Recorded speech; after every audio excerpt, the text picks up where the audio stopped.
Olá, observadores, bem-vindos a mais um episódio do Observa Aí, o podcast semanal do Observatório Nacional de Segurança Viária. Eu sou Rodrigo Ribeiro, Head de Marketing e Redes aqui do Observatório. Eu sou Paulo Guimarães, CEO do Observatório. Eu sou Pedro, Head de Mobilidade Segura do Observatório. E hoje? Hoje em vídeo. Bom, estamos no Está todo décimo... mundo nervoso aqui, porque é a primeira Não, vez, né? o Paulo é o único que não está nervoso. Mas esse é o 14º episódio do Observa Aí, o podcast semanal do Observatório.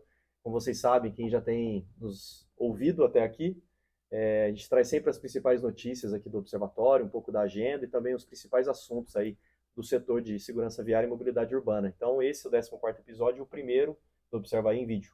Agora passamos de podcast para videocast. Videocast. Tem que mudar aqui, ó.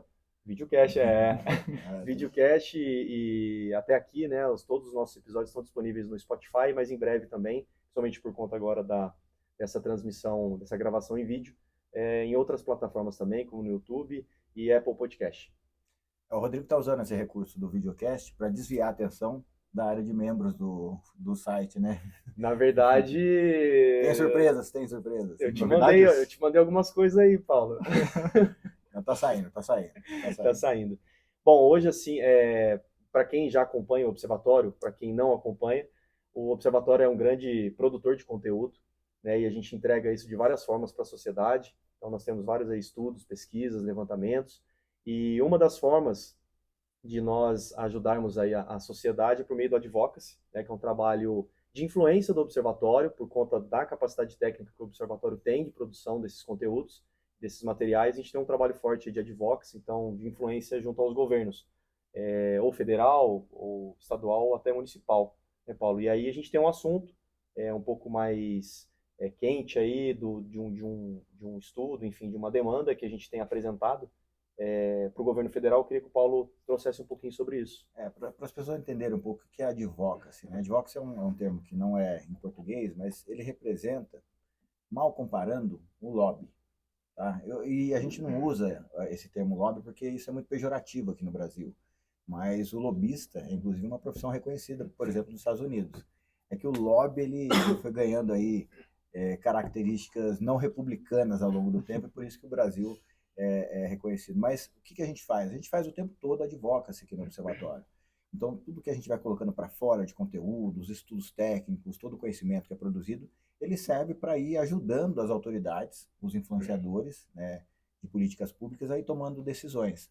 E essas decisões, né, têm muitas vezes algum tipo de relação com legislação. Então, a melhoria ou a produção de novas leis, novos regulamentos que contribuem para a nossa finalidade de redução aí do número de vítimas no trânsito, que é o grande objetivo do observatório.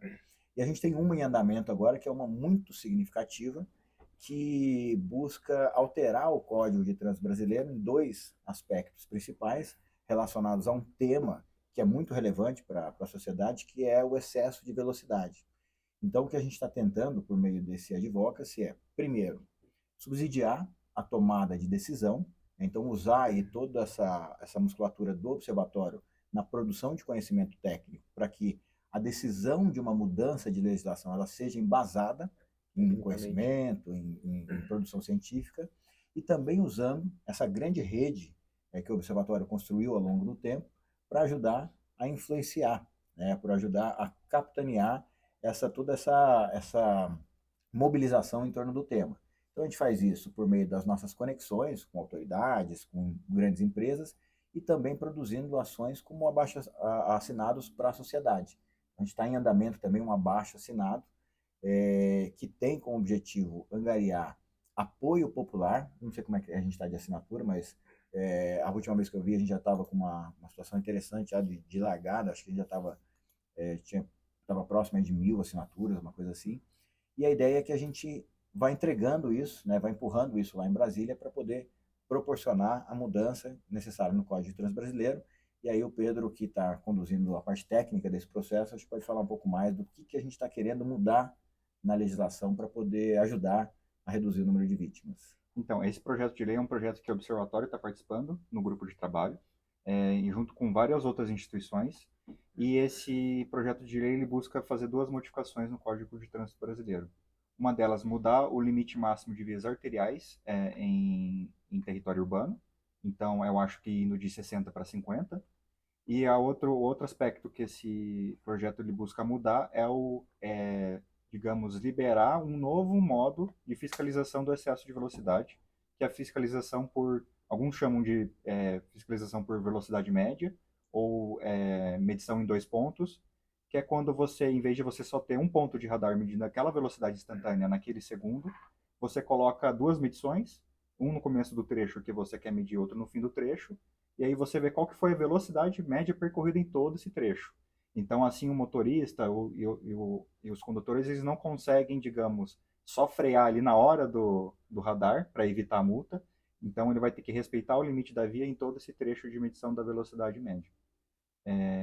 Então, foi legal também que na justificativa desse projeto de lei tem estudos que foram apoiados pelo observatório, inclusive um deles é o Estudo Naturalístico de Direção Brasileiro, coordenado pelo professor Jorge Thiago Bastos, e lá a gente conseguiu trazer dados nessa justificativa mostrando que o excesso de velocidade, principalmente utilizando Curitiba como exemplo, ele não traz nenhum benefício quando você olha para o fluxo e pela economia de tempo do condutor. Então acho que é mais um aspecto legal aí do observatório, apoiando diretamente na mudança de leis aí do Brasil. E nas duas mudanças a gente tem estudos produzidos que ajudam a embasar a decisão. Então, esse primeiro, né, quando a gente fala de redução da velocidade em área urbana, é para onde o mundo está seguindo, né? Não se admite mais naquelas cidades mais avançadas, do ponto de vista de cultura e de segurança, velocidades acima de 50 por hora em perímetro urbano. E aí o estudo naturalístico ele comprova que essa redução de 50 para 50 km por hora não causa prejuízo nenhum para a sociedade em termos de tempo de deslocamento e tal. Esse foi um ponto. E o segundo ponto, com relação à fiscalização de velocidade média, a gente tem um estudo que a gente fez em algumas rodovias. Eu lembro que a rodovia Santos Dumont teve um projeto piloto, né, para avaliação dessas questões relacionadas à velocidade média. E ali a rodovia Santos Dumont é que liga Campinas a Sorocaba. E ali foram feitos dois testes. Primeiro, verificação de velocidade média, e segundo, a cobrança, né, que hoje também está sendo aplicada, cobrança de pedágio por trecho. E aí o que o observatório fez? Dentro desse conceito, o observatório fez um estudo para comprovar, né, e os estudos técnicos, acho que eles servem para comprovar cientificamente, com base em números, a percepção que a gente tem enquanto sociedade. E qual era a comprovação que a gente queria fazer? Que equipamentos de fiscalização eletrônica colocados de forma pontual, ou seja, a hora que você põe um radar fixo na rodovia, ele proporciona a mudança, a redução de velocidade naquele ponto específico, mas ele entrega um comportamento para aquele usuário que reduziu a velocidade naquele ponto de aumento e excesso de velocidade no trecho subsequente. Então a gente fez um estudo e isso também ajuda a embasar aí essa decisão de que a melhor forma, principalmente para rodovias, meio urbana é mais difícil fazer esse tipo de fiscalização, mas principalmente para rodovias, fiscalizar e monitorar a velocidade média por trecho é muito mais interessante do ponto de vista de segurança do que implantar os radares pontuais. Não, e é bacana desse projeto que é suprapartidário, né? São vários deputados ali que apresentaram a proposta, né, Paulo? O que está dentro dessas ações de advocacy. Então, o primeiro é dar todo esse embasamento técnico para o pleito, né, para a proposta que está partindo da sociedade, né, isso foi interessante.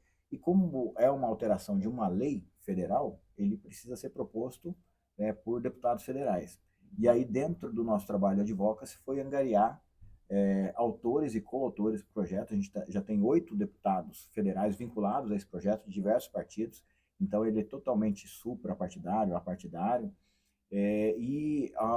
O que a gente faz agora, a gente participou de uma audiência pública na semana passada, e o desdobramento dessa audiência pública foi para colocar para a Câmara dos Deputados, para os legisladores, o assunto, com todo esse embasamento, e dali sair angariando novas assinaturas dentro da própria Câmara Federal, para a gente ter um apoio ainda maior desse projeto. Coisas interessantes que acontecem e que a gente luta dentro dessa questão de advocacy. Existe um procedimento que é executado nas casas legislativas, que são os apensamentos de projetos que tratam mais ou menos do mesmo tema. E aí isso é uma luta que a gente vai ter que fazer, porque esse projeto de lei, ele foi apensado a um outro projeto de lei que tem, se não me engano, 275 projetos de lei apensados para tratar do assunto. É uma salada, né? A gente tem o Brasil inteiro representado ali. Então, uma das lutas, né, e foi uma ação que a gente fez por meio de um ofício conjunto com todas as entidades, foi solicitar para o presidente da Câmara, para os presidentes das comissões por onde vão passar esse projeto de lei, o desapensamento. Então, o que é isso? É Desvincular. desvincular daquele bololô de coisa que está sendo tratado ali e vamos tratar isso especificamente, né? Vamos tratar especificamente desse projeto. E também com uma justificativa, porque a velocidade é o fator de risco que contribui, né? Quando a gente olha para as etapas de um acidente, de um sinistro, Uhum. o pré, o acidente em si e o pós, né, o desdobramento da gravidade das vítimas, a velocidade está presente nessas 3 etapas. Então, é a ação mais prioritária que a gente tem hoje para contribuir com a redução aí das vítimas no trânsito. Ah, legal. E quem quiser conhecer um pouco mais do projeto, enfim, tá lá na página do Observatório, o nsv.org.br, nós produzimos lá uma matéria e lá a gente traz, né, todo o projeto, enfim, o link também para o abaixo assinado. Então fica aqui o convite para conhecer um pouquinho mais sobre esse projeto. Aproveitando que a gente está na esfera federal, nessa semana nós recebemos aqui o pessoal da Secretaria Nacional de Mobilidade Urbana, né, Paulo? O presidente, o Denis Andia, e o Marcos Daniel, que é diretor lá do Departamento de Regulação de Mobilidade e Trânsito. Isso, É isso? exatamente. Decorou, hein? É presidente Decorei. ou secretário? Ficamos o dia todo É. com eles, pô. Né? Ficamos o dia todo com eles aqui, então decorei. Mas trazer um pouco mais disso também, Paulo. O que aconteceu aqui? Como que foi essa visita? Qual que foi o objetivo dessa visita? A visita foi uma visita institucional, ele tinha um foco muito grande. A CEMOB, até para as pessoas entenderem, é uma situação interessante que a gente tem no governo federal, porque a gente aqui, enquanto observatório, se relaciona diretamente com 2 ministérios. A gente tem o Ministério dos Transportes, que tem ali a Secretaria Nacional de Trânsito, então, parceiro, operações técnicas e tal, e a gente tem no Ministério das Cidades a Secretaria Nacional de Mobilidade Urbana, né, que cuida e qual que é a diferença de uma e de outra? Né? A gente até, o episódio do podcast Prosa de Trânsito, que é o nosso podcast de entrevista, ele sai amanhã, e tem a entrevista com o secretário e com o diretor falando justamente sobre isso. E qual que é a ideia? Né? A Senatran, ela cuida do trânsito, é a principal secretaria que cuida de trânsito, mas a CEMOB tem a função de amarrar essas políticas públicas com as políticas relacionadas a planejamento urbano, a infraestrutura. Então, a participação deles aqui é primeiro, né, e dentro dessa relação CEMOB, Senatran, principalmente desenvolvimento de políticas públicas. Eles estão trabalhando muito forte. Uma das coisas que eles estão trabalhando, por exemplo, é no manual de moderação de tráfego, porque isso tem a ver com intervenção urbana, com o meio urbano. O Pedro conhece bem esse assunto, porque é tema dele. Sim. Né? Não, esse casamento de temas é um negócio que todo mundo do planejamento urbano discute toda hora. Não tem como falar de mobilidade urbana sem falar de uso do solo e infraestrutura viária dentro das cidades. Então, quanto mais essas secretarias se conversarem, melhor para todo mundo. É muito legal. E eles vieram aqui, então, para conhecer o observatório, passaram o dia aqui, chegaram às 9 da manhã e saíram às 7 da noite, né? E a gente fez visitas à cidade, conhecendo um pouco. Aqui São José tem um ambiente muito legal aqui de inovação em mobilidade urbana, em ações de segurança no trânsito. Então, a gente conheceu algumas intervenções de infraestrutura, ruas completas, e fomos conhecer também um modal de transporte elétrico. Aqui a gente tem um corredor de transporte de massa 100% elétrico, conhecido como Linha Verde. Então foi lá também para conhecer. A gente teve uma reunião com o prefeito de São José para falar sobre essas políticas de incentivo ao transporte. Então foi um dia assim, bem intenso e muito produtivo. A gente teve resultados super legais. A gente teve a oportunidade também de agradecer a CEMOB aqui na presença do secretário, na figura do secretário, pelo apoio ao movimento Maio Amarelo, aos destaques, né, o evento Destaques Maio Amarelo. Inclusive o secretário mandou lá, não pôde participar presencialmente, mas mandou um vídeo. Então foi uma visita muito interessante que ajuda a reforçar os nossos laços institucionais e abre outras frentes de trabalho que podem contribuir aí para a segurança viária do país. Legal, Paulo. Virando um pouco aqui para o Pedro agora, a gente começou aqui o episódio falando, né, dos objetivos do Observatório, de ser um grande produtor de conteúdo, e nós temos um calendário com algumas entregas, né, previstas. Já tivemos algumas entregas esse ano, então a gente sempre entrega algum material técnico, e a gente tem feito aí os webinars, né, para poder apresentar esses estudos, essas pesquisas para a sociedade, enfim, para os interessados. Nós já tivemos um primeiro webinar sobre excesso de velocidade em ambiente urbano, depois um outro para apresentar o livro do Penatrans, o papel dos municípios, e o próximo agora é sobre a renovação de frota, né? Isso. Está previsto para o dia 31, às 10 horas da manhã, 31 de julho. 30 de julho, 31 de julho. 31 de julho, às 10 horas da manhã. Acho que até amanhã, sexta-feira, a gente já está com as inscrições abertas, mas queria que o Pedro já trouxesse um pouco sobre o assunto. O foco desse webinar é lançar um relatório técnico elaborado em parceria com a Federal do Paraná, coordenado lá pela equipe do professor Tiago, e o objetivo desse relatório sobre a renovação da frota brasileira é trazer dados e mostrar como que está a situação da frota brasileira em relação à idade média dos veículos, por tipo de veículo, por estado, por região, e tentar correlacionar isso com a situação de segurança desses veículos. Então, ainda a gente não tem acesso a uma base de dados que mostre se aquele veículo tem airbag, se ele tem ABS, mas a gente consegue ter uma noção pelo menos mínima de qual porcentagem da frota, pela idade dela, que teria que ter esses equipamentos obrigatórios conforme as resoluções do CONTRAN, que define que a partir de tal ano, toda a fabricação de veículos nesse ano tem que ter airbag ou ABS. Então, a ideia geral desse relatório é tentar correlacionar todas essas informações e mostrar a frota do Brasil, qual a porcentagem que a porcentagem mínima que apresenta o ABS, como é que está a situação nos estados, igual em todos os cenários? Não é? Então, a ideia do webinar é trazer os resultados desse relatório e abrir também espaço para discussão ali para quem está assistindo e para os nossos convidados ali abrir uma roda de conversa. Isso é sempre baseado no ano de fabricação dos veículos, é isso? Isso. A ideia é que a gente consiga, até a partir da divulgação desse relatório, angariando outras parcerias para poder refinar melhor esse dado. Então, o dado ele parte da idade da frota. Então, a gente tem que, a partir de determinados anos, nenhum veículo pode ser fabricado, por exemplo, sem o airbag ABS. Então, a gente partiu desse princípio. Mas, por exemplo, a gente convidou para participar com a gente a Senatran, que é a Secretaria Nacional de Trânsito, que homologa os projetos veiculares, né? Então, a gente tem um veículo novo surgindo no mercado. Quem faz todo o processo de homologação desse veículo é a Senatran.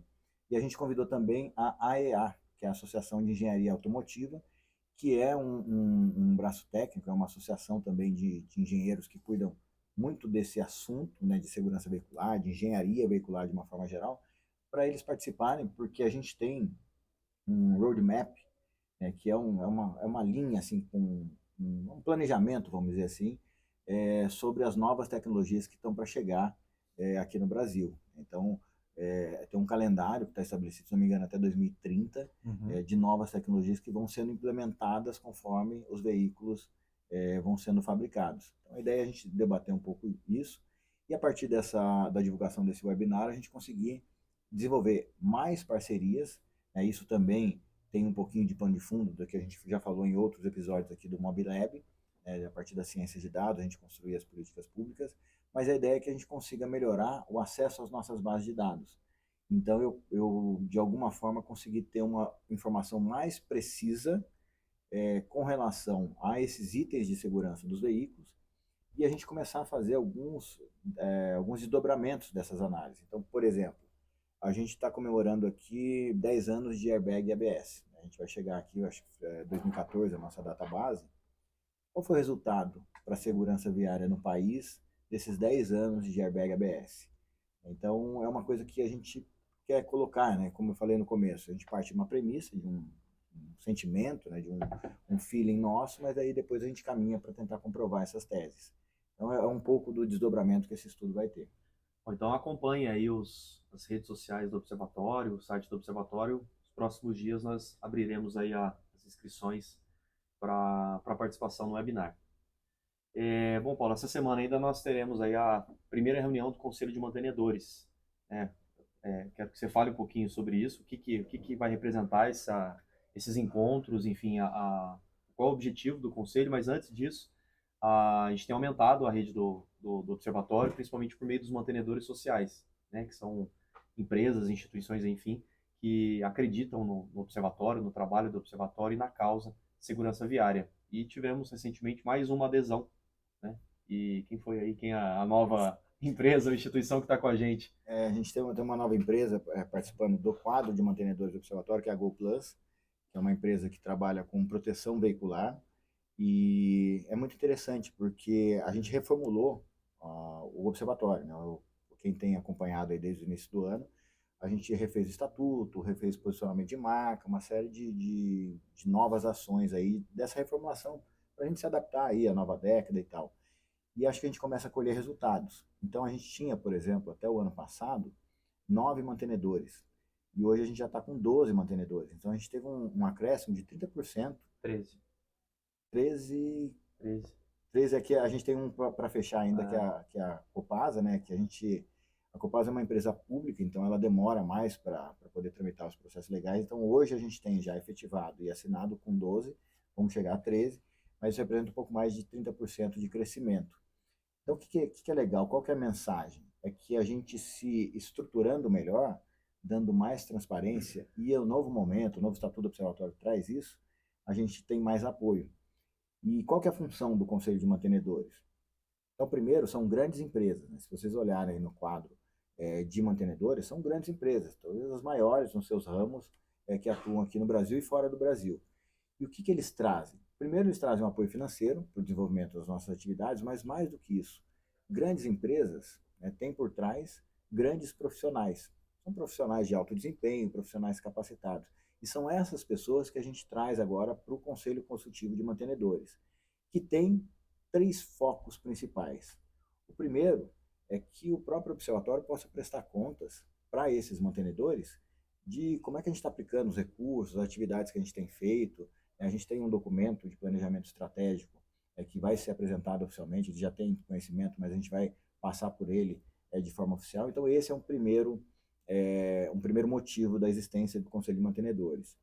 O segundo motivo é a gente conseguir dar um direcionamento. Então, como são profissionais de alto desempenho, que têm uma visão de mercado, que têm uma visão de contexto do país e tal, eles vão nos ajudar a dar o direcionamento estratégico do observatório para os próximos passos, para os próximos anos do que a gente quer fazer. E o terceiro motivo é a gente melhorar uma das funções do observatório. A gente se coloca como o catalisador da sociedade brasileira para os assuntos relacionados à segurança viária, e isso, na verdade, é network. Então, uma terceira função principal desse conselho é colocar essas empresas todas em uma mesa, de tempos em tempos, para a gente poder discutir segurança viária, não só do ponto de vista do observatório, mas do ponto de vista de toda essa cadeia que é envolvida na mobilidade. Então, vai ser na sexta-feira, essa especificamente, e a ideia é que a gente tenha anfitriões rotativos. Então a gente vai fazer na sede da Uber do Brasil, lá em São Paulo, vai ser o nosso primeiro anfitrião. A gente já tem confirmado aí, acho que praticamente todos os mantenedores, então vai ser uma reunião de organizações de alto nível, e que vai ser muito interessante para o observatório do ponto de vista de aprendizado, para a gente melhorar nossas práticas de compliance, de transparência, tudo isso está envolvido. Muito legal essa reunião, que acaba virando um hub, né, entre essas empresas que muitas vezes não tinham oportunidade de conversar sobre segurança diretamente uma com as outras, aí o observatório faz esse papel de cola. Eu acho que é importante, e assim, todas as empresas estão desenvolvendo ações para a segurança no trânsito, principalmente envolvidas com o ESG, né, que é aquele conceito mais moderno de sustentabilidade.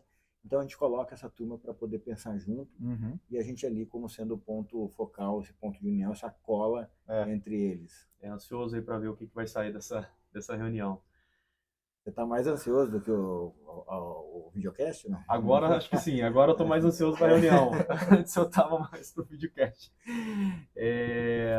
Dicas e curiosidades, chegamos no momento aqui do podcast da dica e da curiosidade da semana. Quer saber se os dois fizeram o papel de casa? O Pedro fez, né? Dessa vez sim. Sim. Qual que é a dica da semana, Pedro?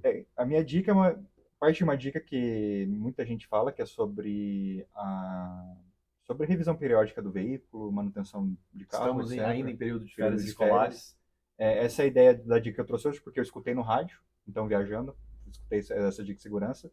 Só que sempre quando falam dessa dica, sempre falam muito de automóvel ou de motocicleta. Queria também trazer essa dica para os ciclistas, que muitas vezes esquecem de fazer manutenção periódica das bicicletas, e os acidentes que às vezes podem acontecer são graves também. Então, falta de freio, algum problema na roda. Então, além de veículos, motocicletas e caminhões também, trazer essa dica aí de segurança para os ciclistas. Cara, o Pedro falou um negócio que eu tô lembrando, que passou um filme na minha cabeça, porque agora eu tô menos, né? Mas eu andava muito de mountain bike. E a primeira vez que eu usei um freio a disco na bike, o freio a disco ele tem o mesmo funcionamento da bike nos veículos, né? E se você usa demais, ele esquenta, como ele é hidráulico, né? Ele tem o óleo afina e ele perde a funcionalidade. Então, o Pedro teve a oportunidade de conhecer a Serra de Ubatuba esses dias atrás, né? A Sim. famosa Serra de Ubatuba. Lá é comum a gente ver os carros, né, encostados porque perdem o freio, porque a gente usa demais o freio. E isso acontece na bike também. Eu perdi o freio numa ladeira que foi desesperadora. Não, eu sei, situação. eu sei porque que o Paulo parou de andar de bicicleta. Porque na época que o Paulo era secretário de mobilidade urbana, a turma da, da prefeitura andava de bicicleta, mas aí o prefeito caiu, quebrou o ombro, aí um Caiu outro mesmo. secretário caiu, quebrou o braço, aí o Paulo decidiu Foi parar. mesmo, né? Tava crítico agora. Né, Tem a muitas fase baixas no secretariado. É. E a sua curiosidade, Então, Paulo? a minha curiosidade é interessante, que eu trago umas curiosidades aqui, depois o pessoal me manda mensagem perguntando se era verdade mesmo, se era... Mas a minha curiosidade, eu vou falar um pouco sobre a construção de estradas, né, e a relação que a gente tem hoje em coisas muito modernas no nosso dia a dia. Então, assim, quando a gente olha para a estrada de ferro americana, né, ela tem uma bitola. O que é uma bitola? É a distância entre um trilho e outro. A gente posiciona ali o vagão e ele segue nessa bitola. E ela tem uma distância de 4 pés e 8 polegadas e meia. Essa é a bitola padrão das ferrovias americanas. E por que é essa medida, né? Qual que é a curiosidade? Então, a curiosidade é por que dessa medida, né? Ela foi construída pelos ingleses. E os ingleses que construíram essas ferrovias, eles já tinham já a metodologia, né? Isso foi construído na época de desenvolvimento dos Estados Unidos, aquele desbravamento e tal, e eles já tinham já experiência na construção de ferrovias inglesas, que se baseavam muito no tamanho dos vagões. Mas por que as ferrovias inglesas tinham essa bitola, né, que foi trazida para os Estados Unidos? Ela tinha essa bitola porque ela foi baseada nas antigas estradas de pedra, ainda construídas por Júlio César, no Império Romano, há mais de 2000 anos atrás, e que tinham exatamente essa bitola, né? Então, a ferrovia americana é baseada na ferrovia inglesa, que é baseada nas estradas antigas romanas. E por que as estradas tinham? Então, como eram estradas de pedra, elas tinham uma espécie de trilho invertido. Então eram sulcos que existiam ao longo das estradas, eram estradas de pedra, e esses sulcos foram construídos a partir da bitola das rodas das bigas romanas, né, que eram aqueles carrinhos, né, tipo uma charretinha romana, que eram conduzidas por 2 cavalos. E aí pergunta-se, por que essa biga tinha essa distância entre eixos? Estamos indo longe. Estamos indo longe. Vamos chegar lá. E aí vocês vão ver que a curiosidade final ainda, bônus, é muito interessante. Tem um bônus. Tem um bônus, a curiosidade bônus. Porque essas bigas, elas foram projetadas para serem puxadas por 2 cavalos. Então, aquele Ben-Hur, aqueles filmes antigos, assim, você vê eles sendo puxados lá por 2 cavalos. E essa distância era a distância média de 2 cavalos, ou 2 ancas de cavalo, ou 2 bundas de cavalo, né, como a gente costuma brincar. Então, fazendo um paralelo, né, trazendo lá de trás, agora de trás para frente, o tamanho da bunda do cavalo definiu o tamanho do entre-eixo das bigas, que definiu o tamanho da bitola das estradas de pedra romana, que definiu a bitola da ferrovia inglesa, que definiu a bitola da ferrovia americana. E aí qual é a curiosidade bônus? Quando os americanos estavam desenvolvendo os veículos espaciais, né, os ônibus espaciais, mandar o homem para a Lua, aquela coisa toda, aquela parte onde tem a parte do combustível, que é aqueles cilindros gigantescos, né, que se desprendem a hora que a nave chega lá em cima, a nave espacial chega lá sai da atmosfera, elas foram construídas com um determinado diâmetro. E os engenheiros americanos, eles queriam construir foguetes maiores, né, esses tanques maiores. Só que eles ficavam limitados, porque ele precisava construir num lugar e levar depois para a base espacial. Eles ficavam limitados ao tamanho dos túneis das ferrovias americanas. Então, qual é a conclusão de tudo isso? O que definiu o tamanho do... foi o que definiu o tamanho do ônibus espacial americano foi a bunda do cavalo romano. Essa é a curiosidade da semana. Então cabem 2 cavalos no vagão. Cabem dois cavalos no vagão, exatamente. Muito bom. Essa foi a curiosidade da semana. Observa aí, Boa. também E é é- cultura. E é verdade, né? O pessoal vai perguntar Vou depois. perguntar se é verdade. É verdade, é verdade. É o Naldo do Observatório. É o Naldo. Começar Boa. a deixar referência bibliográfica, não. É descrição do verdade, episódio. é verdade. Ó, muito bom. E acabamos o episódio de hoje. Acabamos. Muito bom. Hoje sem convidados, né? Sem Na convidados. verdade, o Fazia podcast, tempo, né? o podcast nasceu para ser sem convidado É. e a gente que inovou. É verdade. Bom, então a gente gostaria de agradecer a quem nos ouviu e nos viu nesse episódio. É muito bacana estar evoluindo aqui com o Observa aí, enfim, agora em vídeo também. A gente gostaria de agradecer a todos que nos acompanham. Gostaria de agradecer a toda a nossa rede, aos mantenedores do Observatório, então a Abracico, a Anfávia, CNT, CS Senat, ITL, a Go Plus, a Gringo, a iFood, Ipiranga, Mobilidade Estadão, Raizen, a Uber, a Veloy e a Vibra, aos mais de 450 observadores certificados, a todas as empresas, prefeituras e entidades Laço Amarelo, as que aderiram ao Educa e a todas as instituições que mantêm cooperações técnicas aqui com o Observatório. Valeu, pessoal, até o próximo episódio. Valeu, pessoal. Até a próxima. Valeu, galera. Até o próximo. Um detalhe. Diga. Quem ficou até agora vai ter a oportunidade de ver a garrafa do Rodrigo. Ó. Olha o tamanho da garrafa. Parece o ônibus espacial. São Baseada na bunda do cavalo. Dois cavalos. rodando. Hidratado demais. É Valeu, verdade. pessoal. Até a próxima. Bebam água.